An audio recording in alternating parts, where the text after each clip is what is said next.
Қайырлы күн, құрметті оқушылар. Сіздермен жүздескеніме қуаныштымын. Сабақты жүргізуші мен Айткүл Әбдіхалыққызы. Бүгінгі сабағымыздың тақырыбы театр қайраткерлері. Оқу мақсаты: ғаламтор, энциклопедия, газет, журналдар, оқулықтардан алынған деректерді дәлел ретінде қолдану, авторына сілтеме жасау. Оқылым және тыңдалым материалдары бойынша мәтіннің баяндау желісін сақтап, әр бөлігінен алынған ақпараттардан жинақы мәтін жазу. Бағалау критерийі: әр түрлі ақпарат көздерінен деректер жинау, авторына сілтеме жасау, оқылған мәтіннің баяндау желісін сақтап, жинақы мәтін жазу. Сабағымызды бастамас бұрын, балалар, сіздерге мен бірнеше сауалдар қояйын деп едім. Ақтөбе қаласындағы қандай театрларды білесің? Театрға барып көрдіңіз бе? Театр репертуарындағы қандай қойылымдарды атай аласың? Театрдағы өзіңнің сүйікті актерің кім?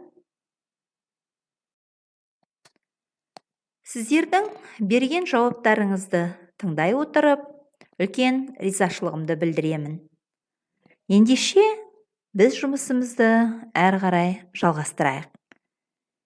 Кез келген тақырыпта ой қозғау үшін, пікір айту үшін бізге дәлел болатын кез келген ақпараттан алынған деректер қажет.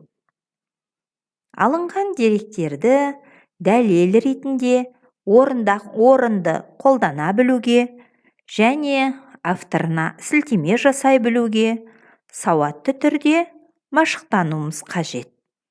Осы бағытта біздің бүгінгі сабағымыздың оқу мақсаттары мүмкіндік береді. Осыны пайдалана отырып, бір қатар тапсырмалар орындайық. Алғашқы тапсырма: алынған деректермен танысып, авторына сілтеме жасаңыз. Бізге екі мәтін беріліп отыр. Бұл классикалық музыка кеші, екіншісі Мұхтар Әуезов атындағы Қазақ академиялық драма театры. Осы екі деректі танысамыз. Сілтемесі берілген. Осы сілтемелер арқылы тауып, танысып, авторларына сілтеме жасаймыз. Екінші тапсырма: берілген ақпаратты пайдаланып, мәтіннің баяндау желісін сақтай отырып, жинақы мәтін жаз. Жай сөйлемнің түрлерін пайдалан. Жұмыс дәптерге орындалады. Дескриптор: әр түрлі ақпарат көздерінен алынған деректермен танысып, авторына сілтеме жасайды. Оқылған мәтіннің баяндау желісін сақтап, жинақы мәтін жазады.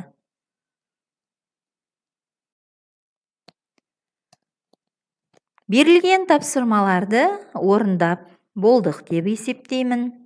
Баршаңызға тапсырма түсінікті болды деп ойлаймын. Жұмыстарыңызды тексере отырып, жіберген қателіктеріңіз болса түзетуге және мұғаліммен кері байланыс орнатуға мүмкіндіктеріңіз бар екенін ескертемін.